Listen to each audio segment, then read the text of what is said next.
بسم اللہ الرحمن الرحیم۔ شروع اللہ پاک کے نام سے جو بڑا مہربان اور نہایت رحم کرنے والا ہے۔ پیارے دوستو، میں امید کرتی ہوں آپ اللہ پاک کے فضل و کرم سے خیر و عافیت سے ہوں گے۔ اللہ پاک آپ سب کو اپنے حفظ و ایمان میں رکھے، آمین۔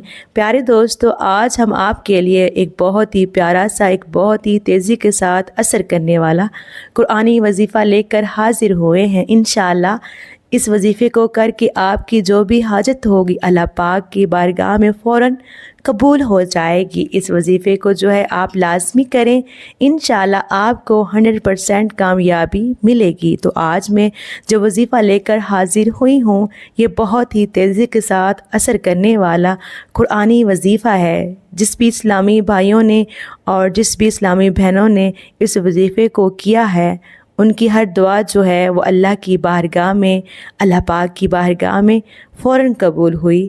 ان کی جو بھی حاجت تھی وہ اللہ کی بارگاہ میں فوراً پوری ہوئی۔ تو آپ سب اسلامی بہن اور بھائیوں سے گزارش ہے کہ اگر آپ کی کوئی بھی حاجت ہے جو ابھی تک پوری نہیں ہو رہی ہے، اس وظیفے کو ایک مرتبہ لازمی کر لیں۔ انشاءاللہ آپ کی جو بھی پریشانی ہوگی وہ ضرور حل ہو جائے گی۔ اس وظیفے کو جس بھی بھائی نے کیا، جس بھی بہن نے کیا، انہوں نے 100% کامیابی حاصل کی ہے۔ وظیفے کو شروع کرنے سے پہلے آپ سب بہن اور بھائیوں سے گزارش ہے، اگر آپ نے ابھی تک ہمارے چینل کو سبسکرائب نہیں کیا تو ابھی سبسکرائب کر دیں، اور وظیفہ شروع کرنے سے پہلے آپ سب اسلامی بہن اور بھائیوں سے یہ بھی گزارش ہے کہ اگر آپ چاہتے ہیں کہ آپ کو 100% کامیابی ملے، اس لیے جو یہ وظیفہ کرے پوری یقین کے ساتھ کریں۔ اس لیے جو بھی وظیفہ کریں پورے یقین کے ساتھ کریں، دل میں کسی بھی قسم کا کوئی بھی شک و شبہ نہ ہو۔ 5 وقت کی جو نماز پابندی کے ساتھ پڑھیں، اور وظیفہ کرنے کے دوران پورا دھیان آپ کا وظیفے پر رکھیں، اور زیادہ سے زیادہ نیک اعمال کریں، برائیوں سے بچنے کی کوشش کریں۔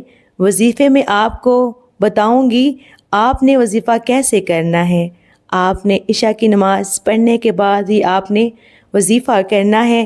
عشاء کی نماز پڑھنے کے بعد آپ تنہائی میں بیٹھ جائیں، جب سب سو رہے ہوں تب یہ وظیفہ کر لیں۔ تو عشاء کی نماز پڑھنے کے بعد تنہائی میں بیٹھ کر آپ اس وظیفے کو کریں۔ وظیفہ شروع کرنے سے پہلے اول آخر 11 مرتبہ درود ابراہیمی پڑھ لیجئے گا۔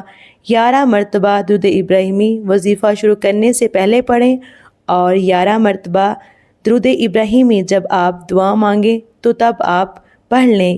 11 مرتبہ درود ابراہیمی پڑھنے کے بعد آپ نے 1000 مرتبہ اللہ پاک کے یہ 2 نام ہیں، ان ناموں کو آپ نے 1000 مرتبہ پڑھنا ہے۔ یا مجیبو، یا وہابو، یا مجیبو، یا وہابو، یا مجیبو، یا وہابو، یا مجیبو، یا وہابو، یا مجیبو، یا وہابو، یا مجیبو، یا وہابو۔ آپ نے ان دونوں ناموں کو آپ نے 1000 مرتبہ پڑھنا ہے۔ اپنی حاجت کو اپنے دل میں رکھ کر آپ نے پڑھنا ہے۔ جب آپ 1000 مرتبہ ان دونوں ناموں کو یا مجیبو، یا وہابو، یا مجیبو، یا وہابو پڑھ لیں گے، تو 1000 مرتبہ پڑھنے کے بعد آپ نے 11 مرتبہ درود ابراہیمی کو پڑھنا ہے، جو اللہ پاک کی بارگاہ میں آپ نے دعا اس طرح سے کرنی ہے۔ درود ابراہیمی پڑھ کر آپ نے اللہ پاک کی بارگاہ میں کچھ اس طرح سے دعا کرنی ہے۔ جب دعا مانگے تو پہلے آپ یہ کہیں، یا اللہ میری مشکل آسان کر دے، یعنی جس مقصد کے لیے دعا کریں تو پہلے آپ کہیں اللہ میری مشکل آسان کر دے۔ انشاءاللہ آپ کے جو بھی مسئلے مسائل ہیں، جو بھی حاجات ہیں، اس وظیفے کی برکت سے انشاءاللہ سب حل ہو جائیں گے۔ اللہ پاک آپ سب کے لیے آسانیاں فرمائے گا۔ پیارے دوستو، اگر ویڈیو اچھی لگی ہو تو اللہ پاک کے 99 ناموں میں سے ایک نام ضرور ٹائپ کیجیے گا۔ اللہ پاک آپ سب کا حامی و ناصر ہو۔ اللہ حافظ، جزاک اللہ۔